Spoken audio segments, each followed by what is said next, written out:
اهدنا الصراط المستقيم. Assalamualaikum warahmatullahi wabarakatuh. Alhamdulillahirabbil alamin. Nahmaduhu wa nasta'inuhu wa nastaghfiruh wa na'udzu billahi min shururi anfusina wa min sayyiati a'malina. May yahdihillahu fala mudilla lahu wa may yudlilhu fala hadiya lahu. Asyhadu an la ilaha illallah wa asyhadu anna Muhammadan abduhu wa rasuluh la nabiyya ba'da. Alhamdulillah kita tetap bisa menyelenggarakan kajian rutin pada hari Sabtu subuh ini, walaupun bergeser waktu jadi 6:30 lah ya. Kita rada mundur sampai 7 lebih karena situasi yang hujan. Mudah-mudahan besok Ahad subuh suasana langit cerah, banyak yang punya waktu dan tidak berbenturan dengan kesibukan, sehingga bisa secara maksimal kita menyelenggarakan kajian. Mari kita meneruskan kajian kita surah Yusuf. Alhamdulillah kita telah menyelesaikan pengantar, bahkan 2 kali pengantar dan menyelesaikan paragraf awal. Maka pada bagian ketiga ini yang oleh Allah sebut ahsanul qasasi, kisah terbaik, itu kita mulai dari ayat 4. Karena memang sesungguhnya kisah perjalanan Nabi Yusuf ini dimulai dari ayat 4. Namun saya ingin mengingatkan, sebagaimana dalam muqaddimah, bahwa sesungguhnya fokus kita adalah pada bagaimana orang tua seorang ayah bernama Nabi Yakub alaihissalam itu mampu menghadapi ujian yang sangat berat, ya. Yaitu Allah berfirman, ingatlah, artinya jangan dilupakan.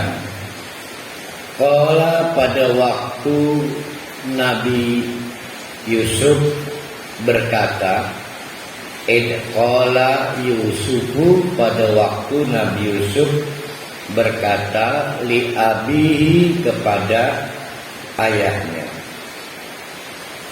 ya abati, wahai ayahku tercinta. Kita sudah bahas sebetulnya kemarin, dalam bahasa Arab menggunakan ya abi, wahai ayahku, itu sudah cukup. Nah, diberi tambahan ti, itu menunjukkan luhur, adim, dan penghormatan pengucap, dalam hal ini Nabi Yusuf kepada ayahnya, sehingga menjadi ya abati, wahai ayahku tercinta. Ini ra'aitu ahada asyara kaukaban. Ini sesungguhnya aku. Nah, penggunaan kata ini, mari kita bayangkan secara objektif. Ini anak kecil, diperkirakan usia 8 sampai 12 tahun. Anggaplah sekitar umur 10 tahun.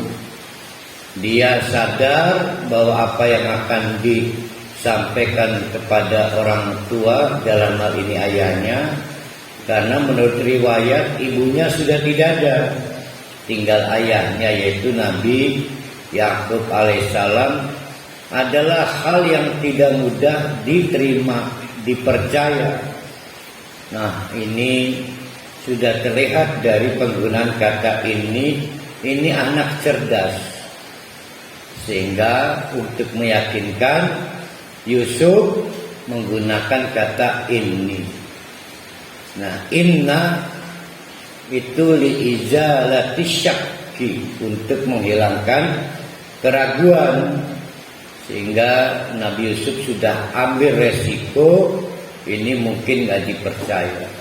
Tapi Nabi Yusuf menghadapi ayahnya yaitu Yakub yang seorang nabi, sehingga ini kemudian nanti akan berpengaruh pada respon Yakub.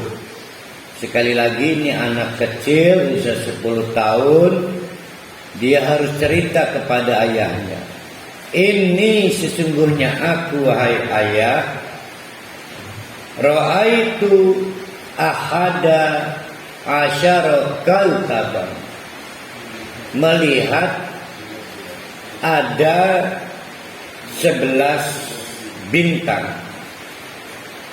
wasyamsa, juga ada matahari, wal qamara, juga ada bulan. Perhatikan perubahan di ayat berikutnya, ra'aituhum li sajidin. Nah, ini mari kita lihat bagaimana pengaruh perubahan domirnya nih ya. Jadi yang dilihat apa? Yang dilihat adalah satu kaum kabul, jumlahnya 11. Dua, asyamsu. Tiga, al-qamaru.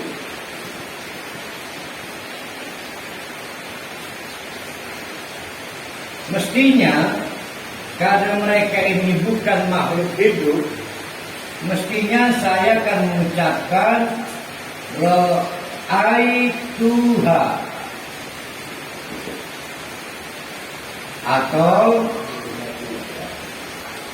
saya melihat itu semua.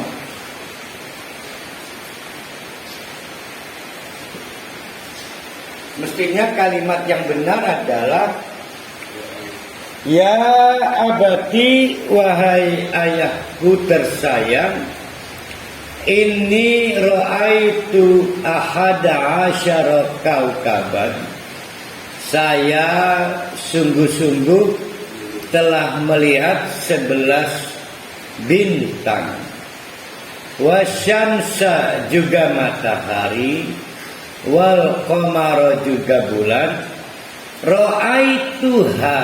Nah, itu mestinya ra'aituha. Kenapa? Karena bintang bukan manusia, bukan makhluk berakal, sehingga tidak lazim menggunakan ra'aituhum.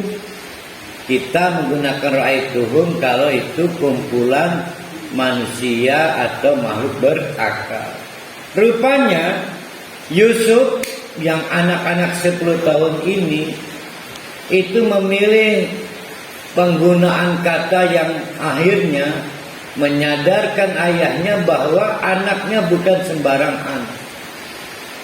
Ya, maka ra'aituhum artinya seolah-olah Nabi Yusuf memang melihat bintang, matahari dan bulan itu bukan sebagai benda langit, tapi sebagai makhluk, li, hanya kepadaku, sajidin, melakukan gerakan sujud. Sajidin ini isim fa'il, sehingga seolah Yusuf menceritakan, menegaskan kepada ayahnya Yakub, ayah, saya lihat ada 11 bintang. Saya lihat ada juga bersama 11 bintang itu matahari dan bulan. Kesemuanya terus menerus sujud padaku.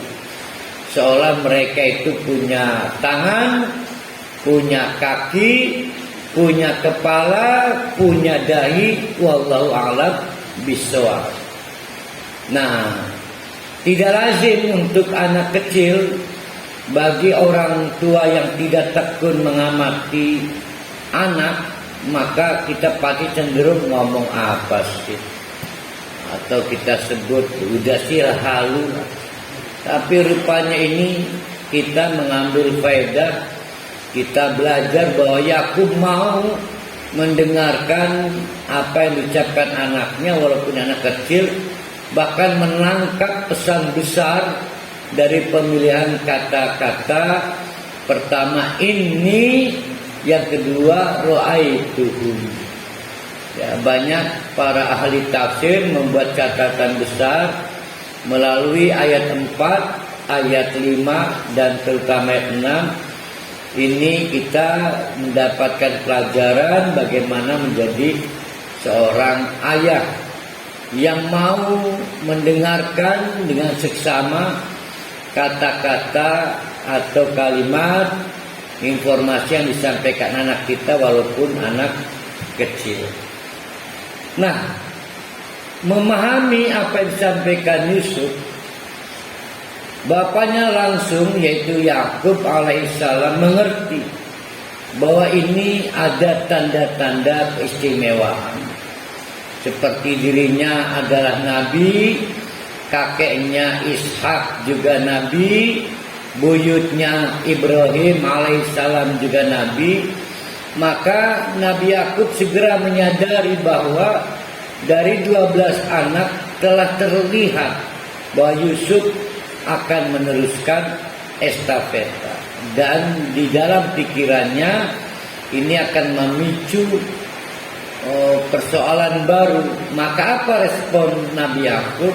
Nabi Yakub berkata, "Qala," berkatalah Yakub, "Ya bunayya, wahai anakku tersayang, la taksus, jangan kamu ceritakan ru'yaka ala ihwatika, apa yang kamu alami, kamu lihat dalam mimpi, ala ihwatika, kepada saudaramu. Fayakidu laka kaidan, khawatir nanti kepadamu mereka membuat satu kaidan, makar." Nah, kenapa mereka membuat makar? Apakah sudah jelas anak-anaknya yang lain, yang 11 anak itu adalah anak-anak nakal? Pangkal persoalannya bukan di situ. Pangkal persoalannya adalah inna syaitana, tidak perlu didiskusikan lagi, tidak perlu diperdebatkan lagi. Setan gerak dan tindakannya akan efektif kalau ada benih hasad di hati orang. Jadi semakin besar hasad orang, maka semakin leluasa gerak dan peluang setan melakukan aktivitasnya. Nah, Nabi Yakub adalah ayah yang baik, tahu bagaimana perilaku anaknya. Nah, rupanya dengan apa yang dialami oleh Nabi Yusuf, Nabi Yakub ayahnya memiliki pandangan bahwa 11 anak yang lain sudah punya bibit-bibit hasad, dan yang dipikirkan oleh Nabi Yakub bukan tentang kejahatan anaknya, ini akan dimanfaatkan oleh setan.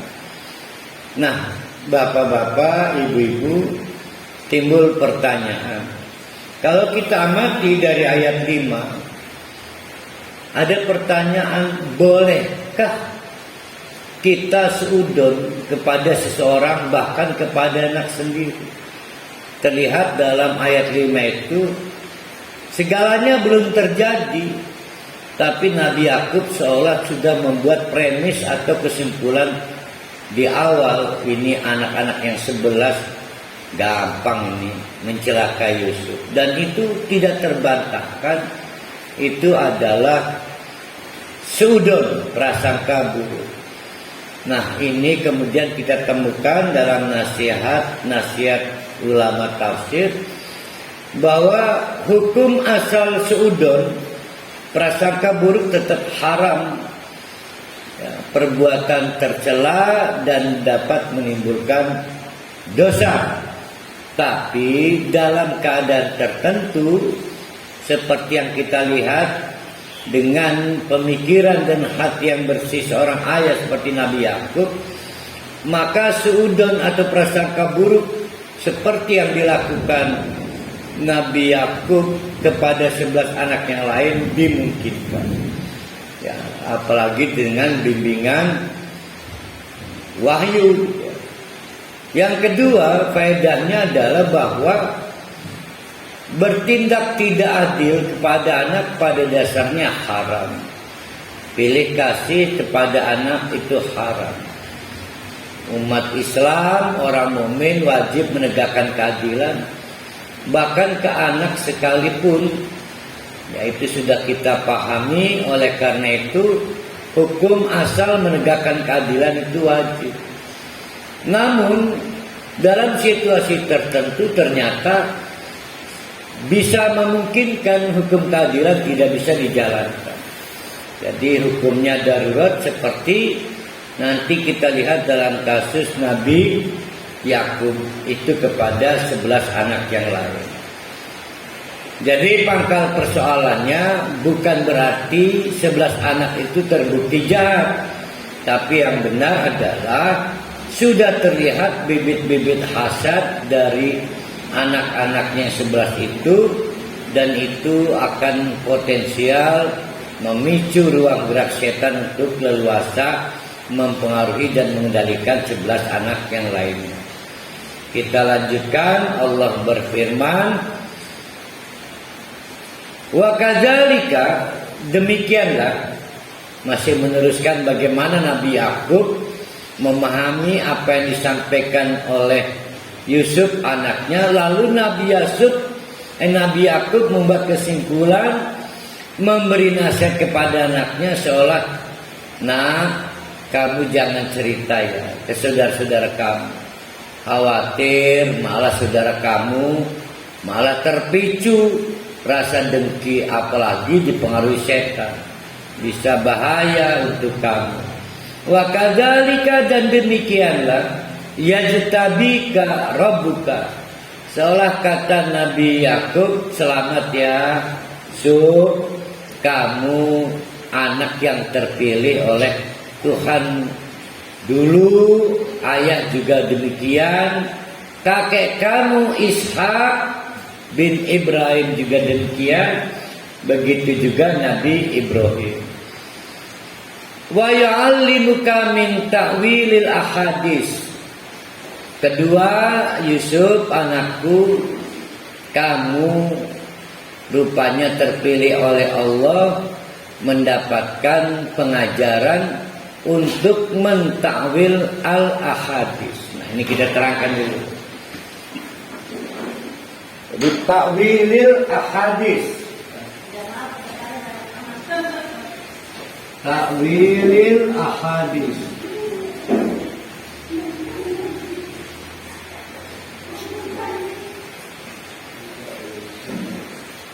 mentakwil al-ahadits. Al-ahadits bisa memungkinkan, yang pertama adalah al-ru'yah,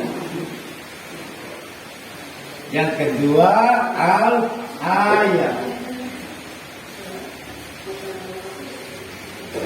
Sehingga berarti Nabi Yusuf diberi kemampuan oleh Allah, satu, mentakwil mimpi, yang kedua mentakwil wahyu Allah.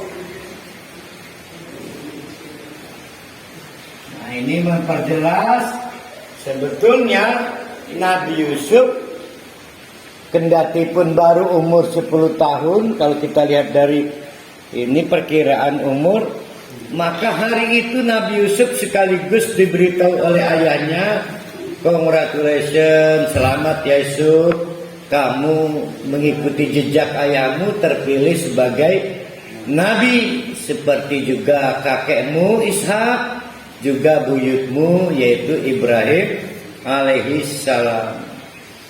Bahkan tidak cukup itu, sudah dua itu kenikmatan. Yang pertama ya tabika rabbuka, kamu selamat, ya tabika terpilih sebagai nabi. Yang kedua diberi keterampilan untuk mentakwilkan mimpi juga wahyu. Nah yang ketiga wa yutimmu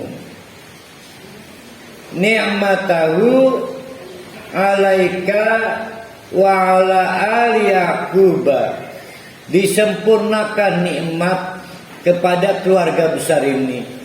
Samalah kiai gelisah kalau anaknya belum ada yang dapat dilihat meneruskan perjuangan anaknya, mungkin jadi ustadz, syukur lebih tinggi lagi jadi kiai, jadi abuya. Tahu-tahu anaknya perempuan, maka masih ada harapan, yaitu dapat mantu yang bisa meneruskan dakwah atau perjuangan mertuanya, apalagi pesantren. Begitu juga tradisi para nabi. Nabi Ibrahim gelisah pengen ada salah satu anaknya jadi nabi. Alhamdulillah Ishak jadi nabi, Ismail jadi nabi. Dari Ishak bin Ibrahim turunlah namanya Yakub. Dari Yakub turunlah namanya Yusuf.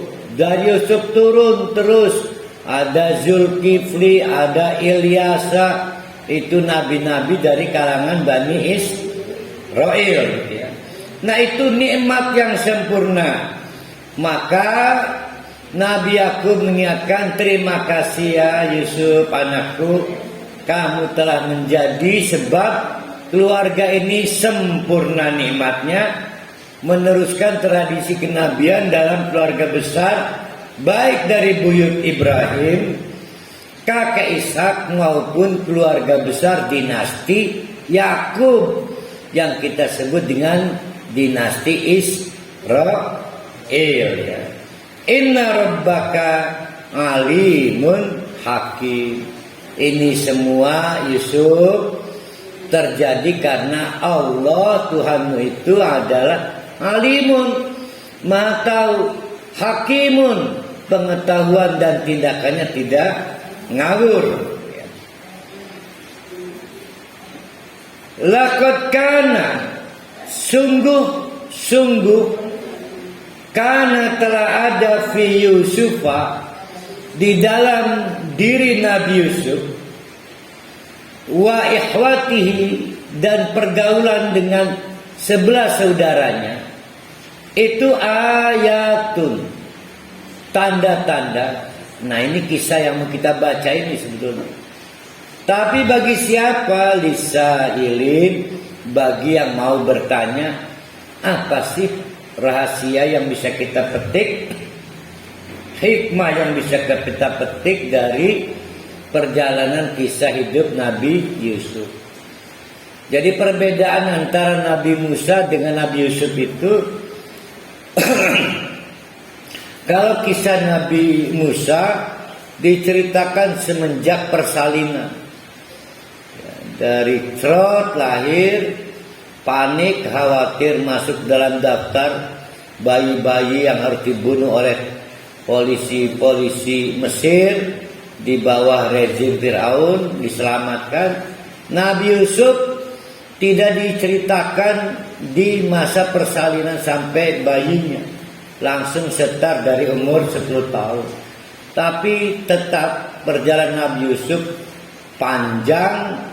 Hanya saya dalam kajian ini ingin menitik beratkan fokusnya kepada apa yang dialami oleh Nabi Yakub, yaitu ayahnya. Ingat-ingatlah, jangan coba-coba dilupakan. Apa yang harus diingat? Nah ini drama pertama. Nanti drama berikutnya terjadi. Yang diuji siapa? Menurut saya bukan Nabi Yusuf semata. Bahkan lebih fokus yang diuji adalah Nabi Yakub. Andai kata surat Yusuf untuk mensugesti Nabi Muhammad yang pada waktu itu tidak jauh berselang istrinya meninggal, pamannya meninggal, usahanya minta bantuan dakwah kepada masyarakat Taif juga ditolak. Tahun itu disebut tahun kesedihan atau amul huzni. Maka turunlah surat Yusuf untuk mensugesti. Maka yang sebetulnya titik tekannya bukan kepada Nabi Yusufnya, tapi kepada ayahnya. 11-12 Nabi Muhammad kehilangan Khadijah, kehilangan pamannya. Nabi Yakub kehilangan anak dan tanpa berita kemana, di mana, meninggal bagaimana. Tapi yang paling menyedihkan adalah 12 anak, 1 anak terlihat jadi nabi, 11 anak tervonis menjadi anak dolim. Untuk seorang nabi itu luar biasa menyedihkan. Nabi Muhammad juga begitu, terpukul, sedih. Sedihnya luar biasa sampai akhir hayatnya tidak mampu menyelamatkan tauhid pamannya. Sama. Maka mari kita perhatikan Allah berfirman, ingat-ingat, jangan dilupakan. Qalu, pada waktu berkatalah saudara-saudaranya yang 11 ini, termasuk Bunyamin, karena Bunyamin dengan Yusuf satu peranakan dari ibu Rahel itu siapa saya lupa, Rahel, sementara 8 dan 2 yang lainnya dari 3 ibu yang berbeda. Ada Lea, ada Zulfa, banyak lah ya. Yang jelas di Al-Quran hanya beberapa nama yang disebut. 1 Ibrahim, buyutnya. Yang kedua Ishak, kakeknya. Yang ketiga Yakub, ayahnya. Yang keempat Yusuf. Yang lain gak disebut. Termasuk siapa itu istri Aziz, menteri yang menggoda, itu gak disebut. 11 nama saudara yang disebut. Biasanya menurut kaidah tafsir, kalau nama itu tidak disebut dianggap tidak penting. Bahkan daerahnya di mana nggak disebut.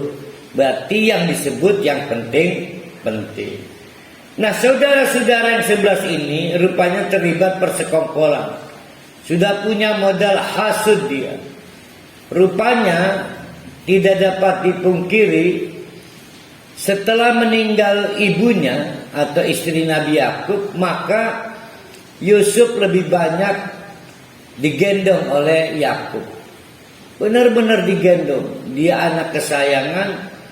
Bahkan kemudian setelah peristiwa Yusuf mimpi itu, kekhawatiran makin menjadi-jadi. Nah, perilaku ayahnya ini memicu hasad. Nah, hasad adalah pintu setan untuk mempengaruhi. Kenapa ya dikit-dikit ngegendong Yusuf, dikit-dikit ngegendong Yusuf. Rupanya anak-anak yang lain sepeninggal ibunya tidak punya lagi perhatian, menganggap merasa perhatian ayahnya habis dicurahkan untuk Yusuf. Nah, mereka kemudian berpikir gimana ya supaya bisa mendapatkan perhatian. Timbul setan nawarkan, udahlah dimatikan aja. Tapi poin pentingnya nanti lihat ya, nanti ada poin pentingnya di situ. Nah, rupanya ada salah satu anak atau saudara yang, keterlaluan amat sih pakai membunuh. Udah sih, kalau cuma pengen mendapatkan perhatian dari ayah kita, buang aja. Siapa tahu nanti juga diambil oleh orang-orang biasa melakukan perjalanan, perdagangan, ketemu, udah dijual jadi budak. Nah, dialog itulah yang terjadi. Nah, rupanya mereka berpikir simpel, toh nanti bisa tobat, kita berbuat baik ya. Kita tobat dan kita berbuat baik. Ini kata kuncinya. Jadi pada dasarnya mereka itu sebagai orang atau anak-anak atau saudara yang jahat tanggung, karena mereka belum juga melakukan, sudah merancang rencana tobat. Jadi nanti kita bunuh, habis itu kita tobat jadi anak baik. Siapa tahu kita diterima tobat. Nah ini menarik nih. Kalau pada waktu mereka kemudian berkata kepada ayahnya, meyakini argumentasinya, dulur-dulur, la Yusufu wa akhuhu ahabbu ila abina minna. Itu kalau kita pikir-pikir, Yusuf dan saudaranya siapa? Bunyamin, itu kok lebih dicintai ayah kita ya dibanding kita. Wa nanu usbatun, bukannya kita mayoritas lebih banyak. Dari satu peranakan ibu, kita kan lebih banyak. Kenapa? Cuma anak-anaknya Rachel, yaitu Yusuf dan Bunyamin, yang lebih banyak diperhatikan oleh kita. Nah itu namanya hasad. Nah setan kemudian mempengaruhi, jadilah tindakan aksi yang dirancang semula pembunuhan, akhirnya hanya membuang Yusuf ke dalam dasar sumur. Inna abana lafi dolalin mubin. Ini ayah kita sungguh ayah kita ini kayaknya lagi disorientasi nih, lagi tersesat nih. Masa kita disepelekan? Kita kan anak-anak dari istri ayah kita yang lebih banyak. Nah akhirnya muncullah setan. Modalnya sudah ada hasad. Apa tawaran setan? Uktulu Yusufa, pateni bi Yusuf yuk. Atau yang kedua, awitrahu ardon, atau kita buang ke suatu kawasan, yahlulakum wajhu abikum, maka ayah kita pasti akan fokus kepada kita, tidak lagi fokus kepada Yusuf. Kan Yusuf udah gak ada lagi. Wa takunu min ba'di qauman sholih. Habis itu baru kita tobat, jadi anak yang soleh, berbakti kepada orang tua, saling menyayangi saudara. Nah kesalahan dari saudara-saudara Yusuf adalah merancang taubat. Jadi taubat itu gak bisa direncanakan. Kenapa gak bisa direncanakan? Karena kita tidak mampu mengendalikan waktu. Waktu itu milik Allah. Kalau saja waktu itu bisa kita tentukan, maka kita bisa merencanakan taubat. Nantilah tahun depan, bulan depan, minggu depan, besok. Karena kita merasa besok saya masih hidup, minggu depan masih dikasih waktu hidup, tahun depan masih dikasih waktu hidup. Nah kita ini gak tahu apakah nanti masih hidup atau enggak. Nah kesalahan anak-anak Yakub selain Yusuf adalah gagal paham. Dikiranya waktu bisa dikendalikan, maka merencanakan tobat. Kalau orang mengerti bahwa tobat itu tidak bisa direncanakan, maka insya Allah gak ada orang punya niat berbuat jahat yang direncanakan nanti tobat. Gak ada. Makanya sering ada kita mendapatkan nasihat, begitu jeleret hati dibuka jalan oleh Allah untuk tobat, jangan ditunda. Jadi tobat tidak boleh ditunda, tapi sekaligus tobat itu nggak boleh direncanakan, karena sejatinya memang tobat itu nggak bisa direncanakan. Nah ini konyolnya anak-anaknya Nabi Yakub, tapi persoalannya anak kiai. Ini anak ulama besar, anak Nabi. Maka kita menjadi sadar anak kiai tidak jaminan menjadi anak-anak yang bisa kita andalkan, bisa kita harapkan, sama seperti ayahnya. Qala qailun minhum, rupanya ada satu, tidak disebut siapa namanya, yang masih punya sedikit kebaikan lah. Dia menganggap kalau usulannya hanya untuk menarik perhatian ayahnya itu dengan cara melenyapkan nyawanya, itu kejam, sadis, berlebihan. Maka dia menegur, la taqtulu Yusufa, nggak perlu kali kalau sampai harus membunuh Yusuf. Walqu fi ghayabatil jubbi, cukup lemparkan Yusuf fi ghayabatil jubbi, di dasar sumur yang dalam. Yaltaqithu ba'du sayyarati, siapa tahu nanti luqatah, ada barang luqatah, barang temuan zakatnya gede karena barang temuan. Yaltaqathu, siapa tahu nanti ditemukan as-sayyaratu, rombongan pejalan yang sedang lewat. In kuntum fa'ilin, kalau kamu betul-betul pengen merencanakan tindakan jahat ini. Tindakan jahatnya pilihnya dua. Satu membunuh, satu cukup membuang. Dua-duanya tindakan jahat. Nah, akhirnya deal, sepakat. Menurut mereka tidak perlu sampai membunuh. Dah, besok kita akan ajak Yusuf untuk ke suatu tempat, ada sumur yang mudah diincar. Nanti alasan kepada ayahnya adalah minta waktu untuk ngajak bermain Yusuf. Mari kita perhatikan, ini agak unik nih ya, terutama di ayat 12 nanti. Yang jelas, begitu masuk kepada ruang dialog di ayat 11, maka anak yang 11 anak atau yang bukan Yusuf ini tahu diri bahwa mereka ini sebetulnya sudah sering kehilangan kepercayaan dari Nabi Yakub. Mungkin disuruh ngambil sesuatu tidak amanah, atau disuruh mengerjakan sesuatu tidak selesai.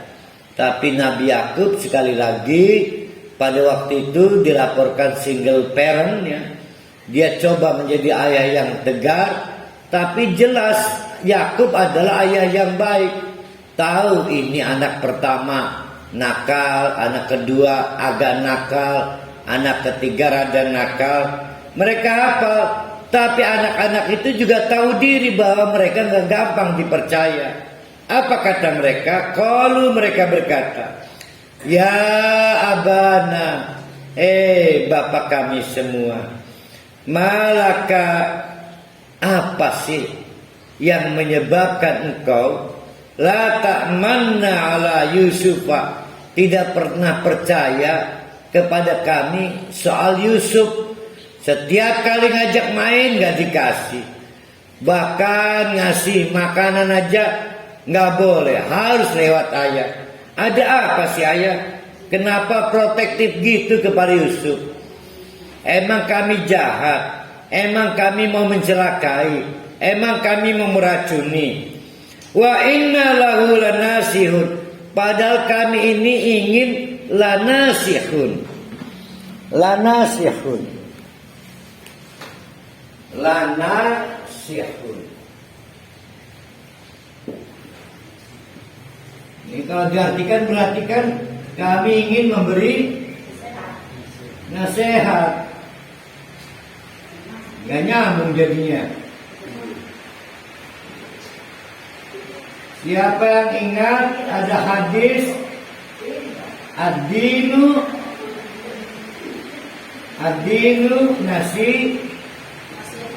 nasihatun liman, kan hadisnya kan gitu kan, liman lillahi wali rasulillah.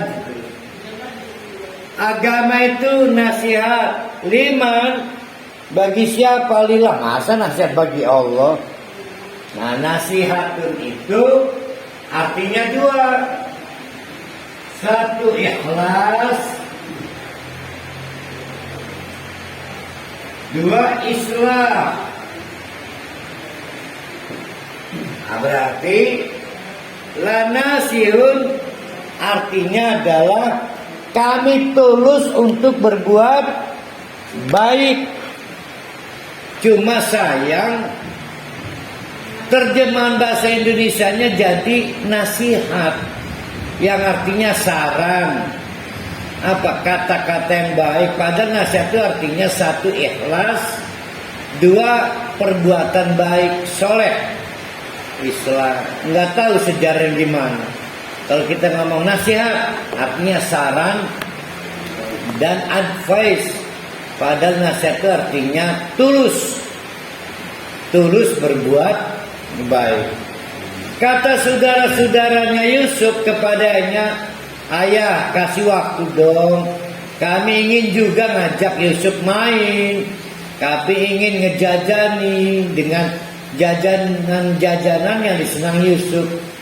Kenapa sih nggak percaya terus? Bukannya kami juga pengen berbuat tulus dan berbuat baik? Lanasihun. Nah, perhatikan kalimat ayat 12-nya. Arsilhu. Apa artinya arsilhu?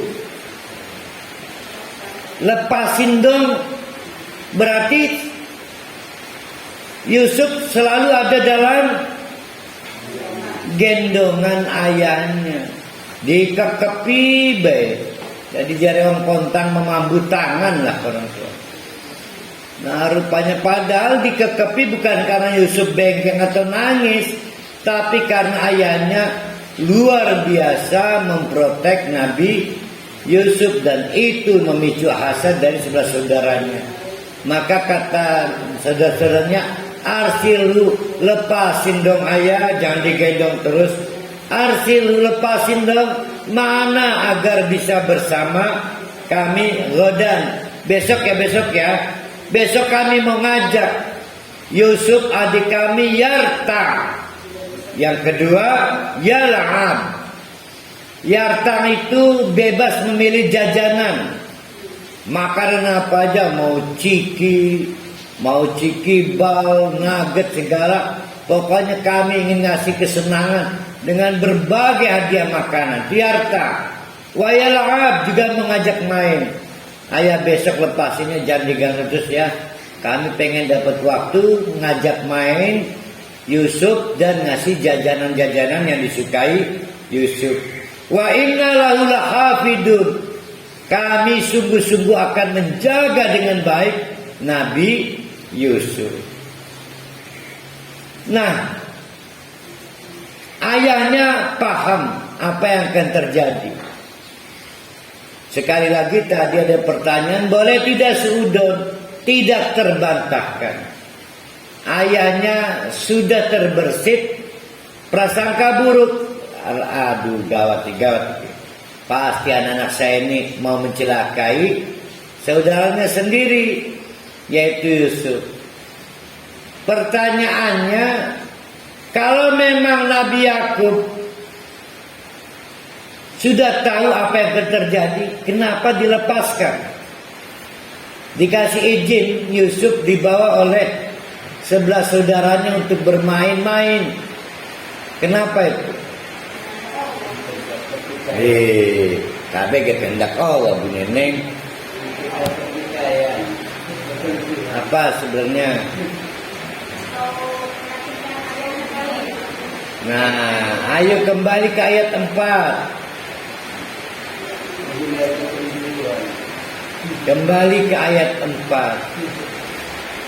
Sebagai seorang nabi, Yakub akhirnya paham bahwa akhirnya happy ending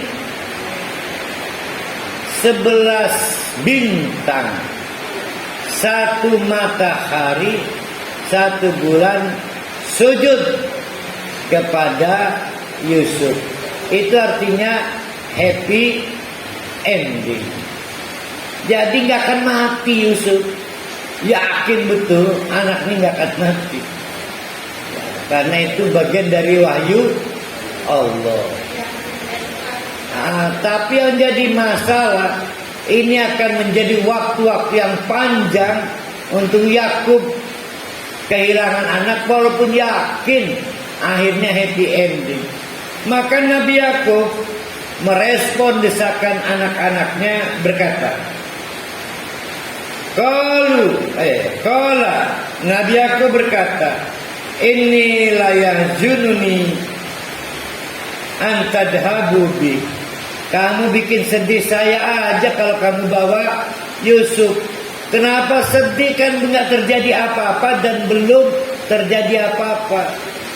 Nah, satu, tidak dapat dipungkiri, dia kenal watak dan perilaku agak menyimpang 11 anaknya. Dia udah yakin ada rencana buruk di anak-anaknya, walaupun Nabi Yakub juga sangat yakin akhirnya happy ending. Maka apa yang diajukan oleh anak-anaknya mohon izin bermain itu tidak dapat dipungkiri memicu timbulnya kesedihan di diri Nabi Yakub. Wa khafu ayyakula dzibu. Bapak mah khawatir nantinya Yusuf dimakan serigala.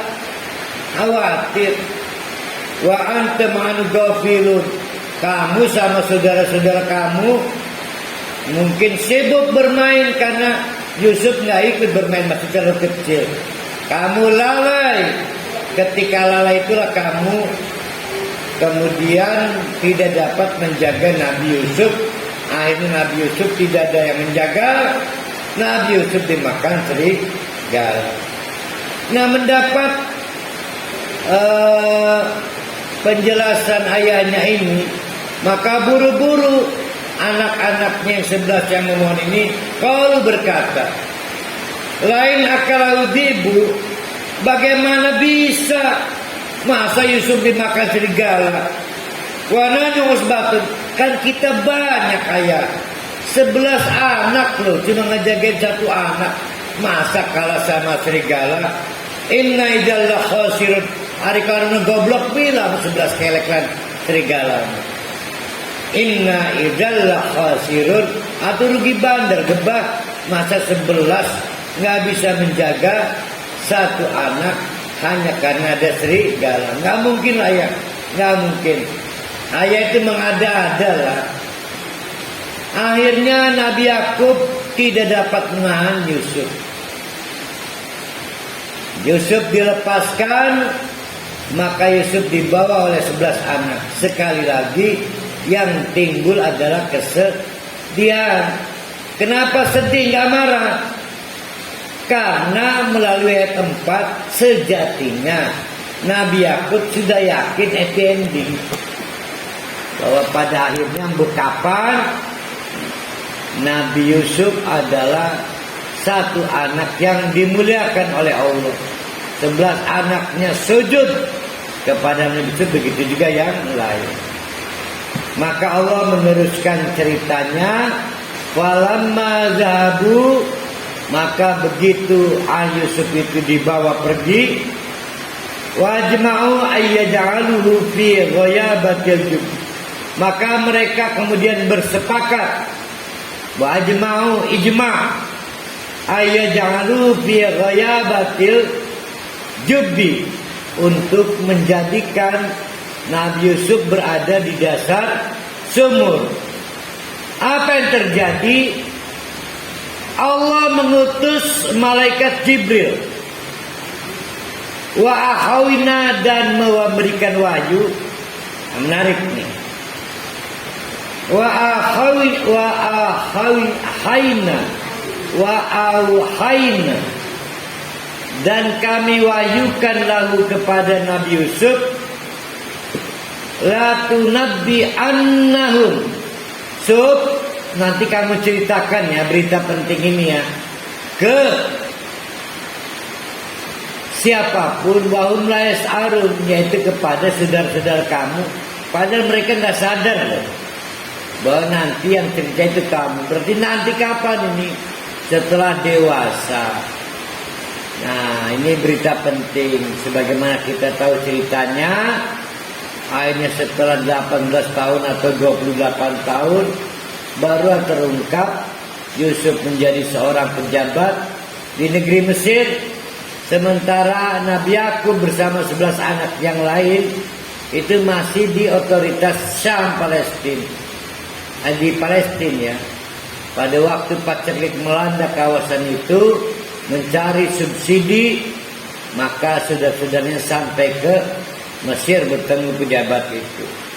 Nah, itu namanya la tunabbi annahu. Nah, dengan demikian itu menunjukkan Nabi Yusuf sudah resmi menjadi nabi. Ada 2 versi cerita. Jadi itu kan nanti saudara-saudaranya biasanya pulang main itu jam sore. Ini sampai malam Isya. Rupanya menurut satu versi cerita, mereka nungguin aja dekat sumur itu. Sampai kemudian ada rombongan pedagang lewat. Maka naudzubillahi min dzalik, oleh saudara-saudaranya Yusuf dijual sebagai budak kepada rombongan itu. Itu satu versi. Versi kedua adalah mereka memang tidak menjual tapi menunggu di dekat sumur itu hanya untuk memastikan bahwa ada rombongan pedagang lewat dekat sumur. Benar ada rombongan. Pas nimba kaget, mereka bersorak-sorai mendapatkan seorang anak tanpa baju karena bajunya udah diambil. Maka pedagang-pedagang itu bersepakat untuk menjual kota dan dibiarkan oleh saudara-saudaranya. Maka begitu udah yakin selamat ya, Yusuf baru mati, masih urip, dibawa oleh oleh pedagang-pedagang itu. Mereka pulang sehingga sampai ke malaman. Itu jadi ada dua versi ya. Kita lanjutkan cerita kita. Itu semua menyebabkan mereka harus berlarut malam. Waja'u aba'ahum aisya'an, sampai bengi mereka baru pulang bisa murid bapaknya. Yabkuna, dengan mengginikan tangisan, nangis. Ya Allah Bapak, akhirnya apa yang kamu khawatirkan terjadi. Yusuf dimakan serigala sampai bengi gegelati. Aduh ya Allah, ini kelambin ini kelambinnya, lihat darahnya ini. Kalau mereka berkata, ya abana, wahai ayah kami, inna zahabna, minta maaf kami pada saat pergi tastabik, kami mengadakan lomba adu balap. Tastabik adu balap. Sehingga watarokna, karena Yusuf masih kecil nggak bisa ikutan adu balap, watarokna, kami tinggalkan Yusuf inda mata'ina, dekat perbakalan kami. Fa'akalaudiba kami, fa'akalaudibu, kami hilap tidak sadar asik bermain. Akhirnya Yusuf dimakan serigala. Wa ma anta bimu'minin lana, wisbah mal bakal ngandel abang, mal bakal ngandel. Walaupun nasa dikit, walaupun kami udah ngomong jujur. Jadi mereka ini tahu diri, tapi kan dasar sompral ya. Percaya deh, ayah mah tidak akan percaya walaupun kami jujur. Ada yang pakai teori begini. Kan setelah Nabi Yakub ngomong gini, setelah terserah sirah, seenak-enaknya sirah cerita lah. Fasabrun jamil, ya beginilah, sabar terindah. Orang nyambung tuh ya, kata Yakub. Maka saya memberi saran, kita terjemahkan menjadi fasabrun jamil, sabar yang terindah adalah wallahu al-musta'anu ala ma tasifun, Allah melindungiku dengan pertolongan Allah ala terhadap ma apapun tasifun yang kamu ceritakan. Cerita aku tak duitnya dicolong, anaknya di pangananu, terserahlah. Saya mah merasa indah dengan kesabaranmu ketika saya ditolong Allah. Jadi saya ikhlas, tapi saya akan merasa indah kesabaran saya ketika al-musta'an, ditolong oleh Allah. Itulah arti fasabrun jamil. Nah, kata-kata fasabrun jamil inilah yang ingin didelivery atau disugestikan kepada Nabi Muhammad, seolah Allah ingin mengatakan, "Hai Muhammad, lihat Yakub mampu mendeklarasikan yang terindah, kesabaranku adalah kalau ditolong Allah. Maka kamu juga harus begitu. Ikhlaskan Khadijah meninggal, itu adalah puncak cinta kamu pada istri. Ikhlaskan pamanmu meninggal, itu adalah keluargamu terbaik dalam jalan dakwah kamu. Tapi yang terindah kalau kamu sabar dengan pertolongan Allah. Sebagaimana Yakub juga kehilangan Yusuf. Tapi sebetulnya kalau saya punya anak, setiap kali dinasihati ngelawan, bahkan marah, bahkan ngebanting pintu, bahkan kabur di rumah, maka sebetulnya saya udah kehilangan anak belum? Saya merasa nggak pantas jadi ayahnya. Jadi sebetulnya Nabi Yakub bukan hanya hilang Yusuf, bukan, tapi hilang juga 11 anak yang lainnya, karena udah pantas jadi anak Nabi.